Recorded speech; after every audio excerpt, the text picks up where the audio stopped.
ان الصلاۃ تنہا عن الفحشاء والمنکر، نماز بے حیائی بری باتوں سے منع کرتی اور روکتی ہے۔ قرآن کا صاف اعلان ہے، اللہ کا یہ فرمان ہے کہ نماز بے حیائی بری باتوں سے منع کرتی اور روکتی ہے۔ آج کی یہ جو تقریب ہے یہ شادی کی تقریب ہے، اس میں ہم سبھی شریک ہیں الحمدللہ، ہونا بھی چاہیے کیونکہ ہم کلمہ گو مسلمان ہیں، ہم لا الہ الا اللہ محمد رسول اللہ پڑھتے ہیں، تو ظاہر ہے کہ ہمارے گھروں میں خوشی کا موقع ہو یا غم کا موقع ہو ہم اللہ اور اس کے رسول کا ذکر کیا کرتے ہیں۔ جب غم کا موقع ہوتا ہے تو عموماً خوشی کے اظہار کے لیے ہم تلاوت قرآن کے لیے مدرسے کے بچوں کو بلایا کرتے ہیں، عید میلاد النبی کا اہتمام کیا کرتے ہیں، اور جب خوشی کا موقع ایک نصیب ہوتا ہے جسے شادی کہا جاتا ہے یا عقیقہ ہو یا اور کوئی دوسرا پروگرام ہو، بچے کی ولادت کا موقع ہو، ہم تب بھی قرآن کی تلاوت کرتے ہیں، نعت و منقبت ہوتی ہیں، تقاریر ہوتی ہیں، لیکن مشورے کار جو کچھ ہوا کرتے ہیں جن کے چہرے کی شکن بتایا کرتی ہے کہ خوشی کا موقع ہے یار تھوڑا بہت تو چل ہی جاتا ہے، خوشی کا موقع ہے کچھ بہت تو ہو ہی جاتا ہے۔ آپ سمجھ رہے ہیں کہ میرا کیا اشارہ ہے کہنے کا؟ اللہ نے آپ کو خوشی کا موقع نصیب فرمایا ہے، آپ جتنا ناز کریں کم ہے، لیکن اتنا خیال کریں کہ خوشی کے موقع کو ہم ان طرح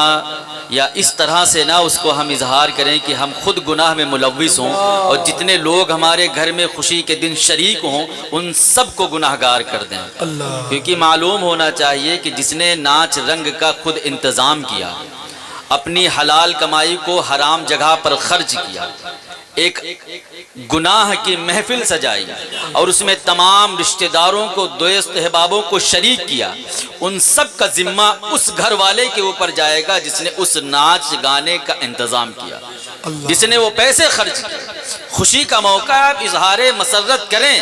آپ خوشی کا اظہار کریں، لیکن اتنا خیال رکھیں کہ ہم کوئی ایسا گناہ نہ کریں، ہم کوئی ایسا بدکار نہ کریں، ہم کوئی ایسا غلط کام نہ کریں کہ جسے دیکھ کر لوگ یہ کہیں کہ یہ مسلمان کا تو گھر نہیں ہو سکتا ہے، کیونکہ مسلمانوں کے گھر میں وحشیائیں نہیں آیا کرتی ہیں، مسلمانوں کے گھروں میں شادی کے موقع پر ناچ رنگ نہیں ہوا کرتا ہے، مسلمانوں کی بارات میں ڈی جے نہیں بجا کرتا ہے۔ آپ سوچیں ذرا، ہم اللہ کے رسول کی امت میں پیدا ہوئے ہیں، ہم کلمہ پڑھتے ہیں لا الہ الا اللہ محمد رسول اللہ، ہم نعرے بلند کرتے ہیں، نعرے تکبیر نعرے رسالت کا نعرہ بلند کرتے ہیں، امام حسین کی شہادت کو یاد کرتے ہیں، کربلا کو یاد کرتے ہیں، اولیاء اللہ کو مانتے ہیں۔ کیا کسی اولیاء اللہ کی شادی میں ناچ رنگ کا انتظام ہوا ہے؟ کیا کسی اولیاء اللہ کے بیٹوں کی شادی میں ڈی جے باجے بجے ہیں؟ عزیزان ملت اسلامیہ، ہم کیسے مسلمان ہیں اپنے گھر کی شادیوں میں اگر ہم ناچ کا انتظام کرتے ہیں، ہم ڈی جے کا انتظام کرتے ہیں اور یہ کہتے ہیں حوالے کے ساتھ کہ اگر ڈی جے نہیں جاتا ہے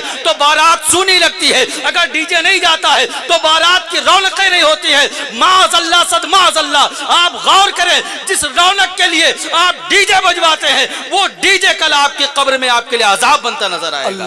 آپ سوچیں کہ خود آپ گناہ میں ملوث ہوئے، وہ نیا جوڑا جس کی آج نئی شادی ہے، جو آج ایک ایسے رشتے میں بندھنے جا رہا جس رشتے کو رب تبارک و تعالیٰ نے سب سے پہلے جنت میں بنایا ہے، حضرت آدم کی شادی ہوا سے کرائی ہے۔ عزیزان ملت اسلامیہ، ایسے پاک رشتے کا ہم شروعات، ایسے پاک رشتے کی ہم آغاز گناہ میں ڈوب کر کرتے اور کہتے ہیں کہ یار بارات کا مطلب ہے کہ بہترین ڈی جے ہو۔ معاذ اللہ، یار سوچیں یہ کہاں لکھا ہے؟ کسی کتاب میں نے لکھا۔ آپ یہ نہ دیکھیں کہ لوگ ہمیں کیا کہیں گے کہ یار بنتے اتنے بڑے تھے لیکن اپنے بیٹے کی بارات لے کر گئے تو ایک دم سونی سانی بارات۔ یار آپ یہ سوچیں کہ ہمارا رب ہمارے بارے میں کیا سوچتا ہے۔ یہ دنیا ہے، آپ اچھا کریں گے تب بھی غلط ثابت ہوں گے، آپ غلط کریں گے تب تو غلط ہی ہیں آپ۔ تو کیوں نہ آپ اپنے اعمال کو سنوارنے کی کوشش کریں، دوسروں کو نصیحتیں کریں کہ میں نے میرے گھر میں یہ سب انتظام ہونے کے باوجود اپنی شادی کو آسان آسان کیا ہے، ناچ رنگ کا انتظام نہیں کیا ہے، ڈی جے باجے کا انتظام نہیں کیا ہے، جو نبی نے طریقہ نکاح کا ہمیں دیا ہے اس طریقے کے مطابق ہم نے نکاح کو آسان کیا ہے۔ آپ ایسا کریں گے تو لوگ آپ کے اوپر تانے نہیں ماریں گے، بلکہ رب تبارک و تعالیٰ کے فرشتے آپ کے لیے دعائے خیر فرمائیں گے۔ یہ آپ سوچیں کہ جس کے لیے فرشتے دعا کریں اللہ تعالیٰ ان کی توبہ کو بھی قبول کرتا ہے اور ان کے کار خیر کو بھی قبول کرتا ہے۔ تو آپ کسی دنیا دار کی فکر میں نہ پڑیں کہ دنیا دار ہمارے بارے میں کیا سوچیں گے۔ اور جو میں نے آیت پڑھی ہے اس کا ترجمہ بیان جو میں نے کیا ہے، خاص جو میرا موضوع ہو یہ ہے کہ آپ جب اپنے گھر سے بارات لے کے نکلیں تو ضروری ہے کہ نماز کا وقت اگر ہے تو دولہے کو نماز ادا کر کے گھر سے نکلنا چاہیے۔ جو باراتی ہیں ان باراتیوں کو گھر سے نماز ادا کر کے نکلنا چاہیے۔ ہم نماز پڑھ کے جب کسی سنت کے کام کو ادا کریں گے یقین مانیں اس میں برکتیں اور رحمتیں ہوں گی، اس میں اللہ تبارک و تعالیٰ کی رحمتیں نازل ہوں گی۔ لیکن نمازوں کو قضا کر کے ہم اپنے گھر سے خوشی کا موقع نکال کر خوشی کا ایک بہترین ماحول بنا کر نکلتے ہیں، ہماری نمازیں قضا ہیں، مسجد میں اذانوں کی صدائیں بلند ہیں، ہمارے گھر میں ڈی جے لگا بج رہا ہے، کسی نے آ کر کہا کہ بھائی اذان ہو رہی ڈی جے بند کر دو، یار اللہ اکبر کی صدائیں آپ نے مسجد میں سنی، اپنے ڈی جے کو بند کر دیا، اور وہ خدا جو ہماری ہر ایک بات کو سنتا اور جانتا ہے تو کیا ہمارے ڈی جے کو نہیں سماعت کر رہا ہے؟ کیا ہمارے گناہ کو نہیں دیکھ رہا ہے؟ کیا ہماری بدبختی کو نہیں دیکھ رہا ہے؟ صرف اذان کے وقت آپ نے اپنے ڈی جے کو بند کر دیا کہ گناہ کم ہو جائے کیونکہ اذان ہو رہی، یار وہ خدا جس سے ہر کھلی اور چھپی چیز جو چھپی نہیں ہے، عزیزان ملت اسلامی ہر ظاہر و باطن اللہ کے لیے ایک سا ہے، تو کیوں نہیں ہم اللہ سے ڈرتے ہیں؟ کیوں ہم دنیا دار کی فکر میں مبتلا ہیں؟ محترم سامعین یقین مانیے گا جس شخص نے گناہ کے کام کا آغاز کیا، جس شخص نے جو گناہ والے کام ہیں ان کاموں کو انجام دیا، اس پورے گنہگار جتنے لوگ اس میں شریک ہوں گے ان کا اکیلا ذمہ دار وہ شخص ہوگا جس نے اس گناہ کی محفل کا انتظام کیا ہے، جس نے اس گناہ کے کام کو آغاز کیا ہے۔ عزیزان ملت اسلامیہ ہم بچیں، اپنے ایمان کی حفاظت کریں، ہم سوچیں کہ ہمارے گھر میں اللہ تبارک و تعالیٰ نے رحمتیں نازل فرمائی ہیں، ہمارے گھر میں شادی کا موقع نصیب ہوا ہے تو ہم اپنے اس شادی کے موقع کو اتنا خوشگوار بنائیں، اتنا بہترین بنائیں کہ ہمارے لیے ایک نصیحت ہو جائے کہ ہاں فلاں کے گھر کی شادی ہم نے دیکھی، بڑے سنت کے طریقے پر وہاں کی شادی ہوئی، بڑے ہی اچھے کار و کام کے ساتھ وہاں پر شادی ہوئی، کوئی بھی خرافات نہیں ہوئی، کوئی بھی ناچ رنگ گانا نہیں ہوا ہے۔ عزیزان ملت اسلامی آپ اپنے ایمان کی حفاظت فرمائیں، آپ خود کو بچائیں، یقین مانے جب آپ اپنے آپ کو سنوارتے ہوئے نظر آئیں گے دنیا آپ کو سنوری ہوئی نظر آئے گی، لیکن اگر آپ نے خود کو گناہ میں ملوث کر رکھا ہے تو یقین مانیے پوری دنیا آپ کو بگڑی ہوئی نظر آئے گی۔ آپ اپنے آپ کو سدھارنے کی کوشش کریں، نمازوں کی پابندیاں کریں، کیونکہ نماز کسی بھی مسلمان مرد عورت پر کسی حال میں معاف نہیں ہے، چاہے آپ جلسے میں بیٹھے ہوں، چاہے آپ گھر میں بیٹھے ہوں، کہیں بھی ہوں، کس حال میں بھی ہوں، لیکن اگر نماز کا وقت ہے اور آپ سوچیں کہ محفل میلاد میں ہم شریک ہیں تو ہماری نماز ہم پر معاف ہو جاتی ہے، یقین مانیے اس وقت بھی آپ کی نماز معاف نہیں ہو سکتی ہے، کیونکہ نماز آپ کو ہر حال میں ادا کرنی ہے، کیونکہ نماز فرض ہے اور جس نے فرض کو قضا کیا ہے اس کے لیے اس کی سزا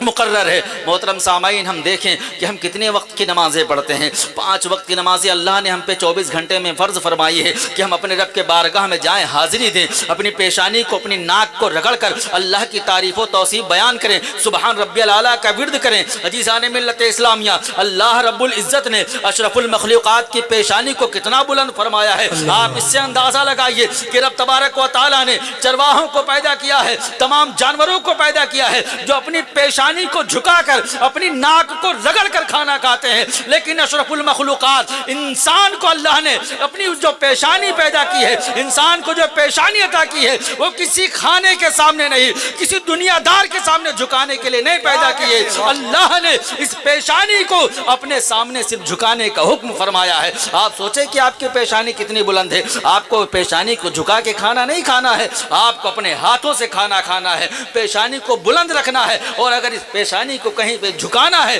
اگر کہیں پہ رگڑنا ہے تو سوائے ایک واحد اللہ کی ذات ہے جس کے سامنے آپ کو سربسجود ہونا ہے، جس کے سامنے آپ کو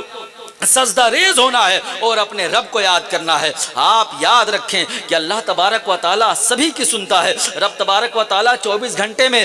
اپنے فرشتوں سے کہتا ہے کہ ہے کوئی میرا بندہ جو مجھ سے مغفرت چاہے تو میں اسے بخش دوں، ہے کوئی مجھ سے اپنے گناہوں کی معافی چاہنے والا، اگر وہ اپنے گناہوں کی معافی چاہے تو میں اسے بخش دوں۔ آپ سوچیں کیا ہمیں اس بات کی فکر رہتی کہ جائیں اپنے رب کی بارگاہ میں حاضری دیں اور کہیں کہ میرے مولا ہم بڑے گناہگار، خطا کار، سیاہ کار ہیں، تیری رحمت کے امیدوار ہیں، تو ہی ہمارا رب ہے، ہم تیرے بندے ہیں، تو چاہے تو معاف کر دے، تو چاہے تو سزا دے، اے میرے خدا تیرے سوا ہمارا کوئی خدا نہیں ہے، تو ہی مجھے بخشنے والا ہے، ہم تیری بارگاہ میں عریضہ پیش کرتے ہیں، گڑ گڑائیں اور رو کر دعا کریں، توبہ کریں، یقین مانیں رب تبارک و تعالیٰ آپ کی توبہ قبول فرمائے گا، رب تعالیٰ آپ کے گناہوں کو معاف فرما دے گا۔ لیکن ہم اپنے رب سے توبہ نہیں کرتے ہیں، اپنے رب سے اپنے گناہوں کی معافی نہیں چاہتے ہیں، ہم صرف دنیا میں الجھے ہوئے ہیں کہ ہم کو فلاں سے جا کے ملنا ہے، ہم کو فلاں سے بہتر اپنے کام کو انجام دینا ہے۔ آپ اگر کسی سے کمپٹیشن کرنا چاہتے ہیں تو ایک نمازی سے کمپٹیشن کریں کہ اگر یہ 5 وقت کی نمازیں با جماعت ادا کرتا ہے تو یقین مانیں ہم اس کی کمپٹیشن میں کھڑے ہوں گے۔ اگر یہ اذان کے بعد مسجد پہنچتا ہے تو ہم اذان سے پہلے مسجد پہنچ جایا کریں گے۔ اگر اس کی سنت غیر موقدہ نہیں قضا ہوتی ہے تو میری بھی سنت غیر موقدہ قضا نہیں ہونے پائیں گی۔ آپ یہ کمپٹیشن کریں۔ اگر کوئی رمضان میں 2 قرآن مکمل کرتا ہے تو یہ کمپٹیشن آپ کریں کہ میں رمضان میں 4 قرآن مکمل کروں گا۔ آپ سوچیں اگر کوئی نماز جمعہ میں حاضر ہو کر 100 بار اللہ کے رسول پر درود پڑھتا ہے تو آپ اس سے کمپٹیشن کریں کہ اگر وہ 100 بار پڑھتا ہے تو ہم 200 بار اللہ کے رسول کی بارگاہ میں درود شریف پڑھیں گے۔ یہ کمپٹیشن کریں جس میں آپ دنیا میں بھی کامیاب ہو جائیں اور کل آخرت میں بھی کامیاب ہو جائیں۔ یہ کمپٹیشن نہیں ہے کہ ان کے یہاں اگر 1 لاکھ خرچ ہوا ہے تو ہم 2 لاکھ خرچ کریں گے، دکھائیں گے کہ دیکھو تم سے بہتر ہم نے کیا ہے۔ یہ جتنا فضول خرچ ہوگا اس کا حساب آپ کو دینا ہے، کیونکہ سرکار غوث اعظم نے اپنے مریدوں سے کہا تھا کہ میرے مریدوں سن لو، جو پیسے تم نے کمائے ہیں ان پیسوں کا حساب فقط تمہیں دینا ہے، اور ان پیسوں سے عیش و عشرت کی زندگی کوئی دوسرا گزارے گا۔ اب سوچیں ہم کام سارے کریں لیکن اتنا یاد رکھیں ہمارے تمام علماء اس بات پہ، خاص کر مولانا غلام رسول بلیاوی صاحب ایک بہترین تنظیم چلاتے ہیں۔ وہ تنظیم یہ ہے کہ ہم اپنے نکاحوں کو آسان کریں گے، ہم اپنے گھر جو بیٹیاں لائیں گے ان سے کوئی جہیز نہیں لیں گے۔ ہم لوگ بھی اس بات پہ عمل کریں، کوشش ضرور کریں کہ ہم کوشش کریں گے کہ ہم نکاح کو آسان کر دیں۔ آج ہم نے نکاح کو بڑا مشکل کر دیا ہے۔ آج ایک غریب اس فکر میں ڈوبا رہتا ہے کہ یار فلاں کی لڑکی کی جب شادی تھی بہت ڈھیروں سامان دیا ہے، میری اتنی حیثیت نہیں ہے کہ میں اپنی بیٹی کو یہ سب دے سکوں، لیکن لوگوں کی یہ فکر بن گئی ہے کہ فلاں کی بیٹی کے یہاں جب بیٹی اس کی شادی تھی تو بڑا ڈھیروں سامان لے کر آئی تھی، تو میں بھی جو بہو لاؤں وہ بھی ڈھیروں سامان لے کر آئے۔ مسلمانوں آپ کسی غریب کی لڑکی کو اگر اپنائیں گے یقین مانیے اللہ تبارک و تعالیٰ کی رحمتیں اس کے ساتھ نازل ہوں گی۔ جبھی کبھی مولانا شان محمد اسماعیلی صاحب نے جو ایک لطیفہ سنایا تھا، یقین مانے وہ نصیحت ہے کہ جب آپ کے گھر میں مہمان آتا ہے اس کے آنے سے پہلے اللہ تبارک و تعالیٰ جبریل امی کے ہاتھوں اس مہمان کا رزق بھیج دیتا ہے۔ آپ سوچیں ذرا کہ اگر آپ کے گھر میں کوئی بھی آئے گا تو اس کا رزق اس کے آنے سے قبل آپ کے گھر آ جائے گا۔ عزیزان ملت اسلامیہ، میری صرف آپ سبھی سے گزارش ہے، میں کسی پہ طنز کرنے کے لیے یہاں نہیں بیٹھا ہوں، نہ میں طنز کر رہا ہوں، میں صرف اتنا کہنا چاہتا ہوں کہ ہم اپنے کاموں کو آسان کر لیں، اتنا مشکل کام نہ بنائیں کہ دوسرے اس بات کو سوچ کے ڈوبے پھریں کہ یار کاش ہمارے پاس بھی ہوتا تو اتنی شان و شوکت سے ہم کام کرتے۔ الحمدللہ آپ کو اللہ نے عطا کیا، آپ خوب بہتر کریں اور بہتر کریں، لیکن بہتر کے ساتھ اس بات کا ضرور خیال رکھیں کہ ہم کسی کی دل آزاری نہ کرنے پائیں، ہم کوئی گناہ والے کام اپنے بہترین میں نہ کرنا پائیں، ورنہ ہمارا سارا کیا کرایا کام اللہ کی بارگاہ میں نہ تو قبول ہوگا اور نہ دنیا میں وہ قبول ہوگا، کیونکہ جہاں پہ گناہ ہوتا ہے وہاں پر بے برکتی ہوتی ہے، جہاں پر گناہ کے کام ہوتے ہیں وہاں پر آپ دیکھتے ہیں کہ لڑائی جھگڑا تمام چیزیں شادیوں میں ہو جایا کرتی ہیں۔ کیوں؟ کیونکہ وہاں پر گناہ کے کاموں کو انجام دیا جاتا ہے۔ تو میری ان تمام شبیر بھائی کے بچوں سے ایک خاص گزارش ہے کہ الحمدللہ آپ کو اللہ نے اس قابل بنایا کہ آج آپ اپنے بھائی کی شادی کو اتنے دھوم دھام سے کرنے جا رہے ہیں۔ اللہ ہر ایک کے بیٹے کو اتنی توفیق دے کہ وہ اپنے بھائیوں کے ساتھ کندھے سے کندھا ملا کر چلیں اور اپنے بھائیوں کا ساتھ دیں، اور ان کی ہر ایک پریشانی میں، ان کی ہر ایک خوشی میں ایک دوسرے کے ساتھ سامنے شامل مل کر کھڑے رہیں۔ لیکن اتنا خیال رکھنا کہ آپ اپنے بھائی کی شادی کو آسان کرنا، اپنے بھائی کی شادی میں کوئی مشکلیں نہ پیدا کر دینا جس سے یہ کہا جائے کہ کاش اگر ان کے والد ان کے ساتھ شامل ہوتے تو آج یہ نہ ہونے پائے، آج یہ نہ ہو پاتا۔ آپ اس بات کا خاص خیال رکھنا، کیونکہ یقین مانے کہ میں آپ سبھی کو بہت دل سے چاہتا اور مانتا ہوں، اور میں فخر کیا کرتا ہوں کہ جن کے والدین نے اس چھوٹی سی عمر میں جنہیں چھوڑ کے کسی دوسرے راستے کو اپنا لیا ہے، آپ میں سے کوئی ان راستوں پر نہ چلے، ورنہ آپ نے اپنے والد کا ایک انجام اپنی نگاہوں کے سامنے دیکھا ہے۔ آج آپ کی والدہ جن کی آنکھوں سے آنسو نہیں بلکہ خون کے قطرے گرتے ہیں، ان سے کوئی پوچھے جن کے بڑے بیٹے کا نکاح ہے اور ان کا شوہر ابھی باحیات زندہ اس دنیا میں صحیح سلامت ہے، لیکن آج اپنے بیٹے کو دعا نہیں دے سکتا ہے، آج اپنے بیٹی کی خوشی میں شامل نہیں ہے۔ کیوں؟ کیونکہ اس نے گناہ کو راستے کو اپنا لیا۔ آج اس لیے آپ لوگوں نے انہیں درکنار کر دیا، چھوڑ دیا۔ بہتر ہے، کیونکہ جس نے گناہ کیا اس کی یہ سزا ہے، لیکن آپ اپنی ماں کا دل کبھی نہ دکھانا، کوئی ایسا کام انجام نہ دینا، کیونکہ اس ماں کے فقط آپ بیٹے ہی سہارا ہے۔ آپ لوگوں کی بدولت اس نے اپنی زندگی کو آپ لوگوں کے نام کر دیا ہے، اپنے شوہر کو چھوڑ دیا ہے، اپنے شوہر سے سلام و کلام بند کر دیا۔ کیوں؟ کیونکہ انہوں نے گناہ کے راستے کو اپنا لیا ہے۔ تو آپ سب سے میری یہ نصیحت ہے اور آپ سب کو یہ سبق بھی ہے کہ آپ اپنی رہتی زندگی، اپنی پوری عمر میں اس بات کا خیال رکھنا کہ جس بات کے لیے آپ کی والدہ منع کریں اس کام کو انجام نہ دینا، اپنی ماں سے اونچی آواز میں بات نہ کرنا، ان کا دل دکھنے نہ پائے، کیونکہ ایک عورت اپنے شوہر کے بغیر کیسے زندگی گزارتی ہے یہ وہ عورت جانتی ہے یا اس کا دل جانتا ہے، کوئی دوسرا نہیں جان سکتا ہے۔ وہ اپنا دل کا درد، اپنی مصیبتیں، اپنی تکلیفیں، اپنے مشورے اپنے بیٹوں سے نہیں کہہ سکتی ہے، اپنے راز کی باتیں اپنے بیٹوں سے نہیں بیان کر سکتی ہے۔ اپنے دل کے اندر تمام خوشیوں کو اس نے دفن کر لیا، اپنے تمام غموں کو اس نے اپنے سینے کے اندر دبایا ہے۔ کیوں؟ کیونکہ میرے بیٹے جو ہیں وہ خوش رہیں، ان کے اوپر کوئی برا سایہ نہ پڑنے پائے۔ تو آپ لوگوں کو یہ خیال کرنا ہے کہ آپ سب ایسا کوئی کام انجام نہیں دیں گے کہ آپ کی والدہ کا دل ٹوٹے، انہیں تکلیف ہو کہ کاش اگر یہ نہ ہوا ہوتا تو آج میری رسوائی نہ ہوتی، آج میری بدنامی نہ ہوتی، آج مجھ پہ کوئی کمی، کوئی انگلی نہ اٹھاتا۔ اس بات کا آپ سبھی کو خیال رکھنا ہے۔ اپنے بھائی کی شادی کو خوب اچھے سے آپ اس کا انتظام کریں، کھانے پینے کا اہتمام کریں، مہمانوں کی خوب عزت افزائی کریں، جتنا اللہ نے آپ کو میسر کیا ہے اتنا زیادہ آپ انتظام کریں، مہمانوں کے لیے آپ انتظام بہترین کریں، لیکن کوئی ایسا گناہ کا کام نہ کرنا میرے بچوں کہ آپ کی والدہ کا دل ٹوٹے اور میرا بھی دل ٹوٹے، اور سب یہ کہیں کہ جس کام کو شبیر نے انجام دے کر آج تم لوگوں کو لاوارث چھوڑ دیا ہے اس کام کو تم نے اپنے بھائی کی شادی میں انجام دیا ہے۔ یہ بات سن کر آپ کو بھلے آج تکلیف نہ ہو، لیکن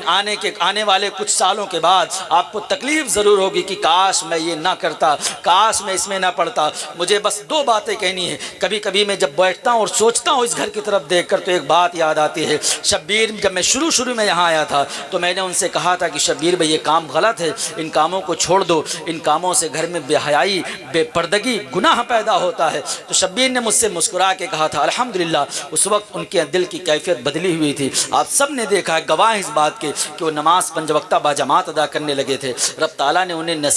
ان کو ہدایت عطا کر دی تھی، لیکن پھر ایک دور آیا کہ ہدایت دینے کے بعد پھر وہ گمراہی میں مبتلا ہو گئے۔ تو انہوں نے مجھ سے یہ کہا تھا کہ مولانا میری خواہش یہ ہے کہ جب میں عامر کی شادی کر دوں، جب میری بہو میرے گھر میں آ جائے، یار مجھے تکلیف ہے اس بات کی کہ شبیر یہاں موجود نہیں، یقین مانے تکلیف ہے، کیونکہ وہ زندہ ہیں، باحیات ہیں، ان کے بڑے بیٹے کی شادی ہے، تکلیف ہے مجھے اس بات کی۔ شبیر نے مجھ سے کہا تھا کہ مولانا یار خواہش تو ہماری یہی ہے کہ چھوڑ دیں، لیکن ابھی نہیں چھوڑ سکتے، ہاں جب میری بہو میرے گھر آ جائے گی تو ضرور اس کام کو میں چھوڑ دوں گا۔ اس بات کے حافظ شمیم جو اس گاؤں کے امام ہیں وہ بھی گواہ ہیں، اس وقت ہمارا ان کا ساتھ ایک دوسرے کے ساتھ مل کر چلا کرتے تھے ہم، اس بات کے وہ بھی گواہ ہیں کہ شبیر نے یہ وعدہ کیا تھا کہ جب ہماری بہو ہمارے گھر تشریف لائے گی، جب ہماری بہو آئے گی تو یقیناً میں اس کام کو چھوڑ دوں گا۔ لیکن خیر وہ موقع شاید انہیں نصیب نہیں تھا، وہ موقع شاید انہیں میسر نہ ہوا، ان کی بہو تو ضرور آ رہی، لیکن شبیر نے اس کام کو چھوڑنے کے بجائے اس گناہ کو اپنا لیا جس کی بدولت انہیں کام نہیں چھوڑنا پڑا، لیکن اس گھر سے ضرور ان کو علیحدگی اختیار کرنی پڑی، اس گھر کو ضرور چھوڑنا پڑا۔ تو آپ سب بھی یہ نصیحت اور یہ درس اور سبق ہے کہ گناہ ہوتا ہے، وہ چاہے جیسا ہو ایک نہ ایک دن وہ آپ کے سامنے ضرور آئے گا۔ تو ہم سب اپنے آپ کو گناہوں سے بچا کے رکھیں، اپنے آپ کو اور دوسروں کو بھی بچا کے رکھیں، اور صرف ہم اللہ کی وحدانیت کریں، رب کا ہم سجدہ کریں، رب کو یاد کریں، اور اللہ کے رسول سے سچی محبت کریں، اور اس طرح سے محبت کریں کہ دنیا والے ہمیں دیکھ کر یہ کہیں کہ یقیناً یہ سچا عاشق رسول ہے۔ اس کے چلنے سے پتہ چلتا ہے کہ اس کے سینے میں اللہ کے نبی کی سچی محبت ہے، کیونکہ جب یہ اپنے قدم کو زمین پر رکھتا ہے تو اتنے آہستگی سے رکھتا ہے کہ زمین کے اوپر میرے قدم کی بلند آواز نہ پڑنے پائے۔ آپ سب اپنے آپ کو گناہوں سے خوب بچائیں، اپنے آپ کو گناہوں سے پاک رکھیں، اور اپنی اس محفل کو، اپنے اس شادی کے ماحول کو خوب آسان کریں، اور خوب دعا کریں رو رو کر رب کی بارگاہ میں کہ اللہ تعالیٰ آپ کے گھر سے جانے والی بارات کو بھی کامیاب فرمائے، اور آپ کے گھر میں ہونے والے ولیمے کو بھی کامیاب و کامران فرمائے۔ رب کی بارگاہ میں دعا ہے کہ مولا تعالیٰ ہم سب کو کہنے سننے سے زیادہ عمل کی توفیق عطا فرمائے، اور ہم سبھی کو نماز پنجگانہ باجماعت ادا کرنے کی توفیق عطا فرمائے۔ ہم سب مل کر اللہ کی بارگاہ میں توبہ استغفار پڑھیں۔ میرے مولا، میں نے جو بھی پڑھا ہے اس میں کسی بھی قسم کی خامیاں، لرزشیں، غلطیاں ہوئی ہوں، مولا میں ان تمام تیرے بندوں کو گواہ بنا کر توبہ استغفار پڑھتا ہوں، آپ سب بھی پڑھیں۔ استغفر اللہ ربی من کل ذنب واتوب الیہ، اشہد ان لا الہ الا اللہ واشہد ان محمدا عبدہ ورسولہ۔ السلام علیکم ورحمۃ اللہ وبرکاتہ۔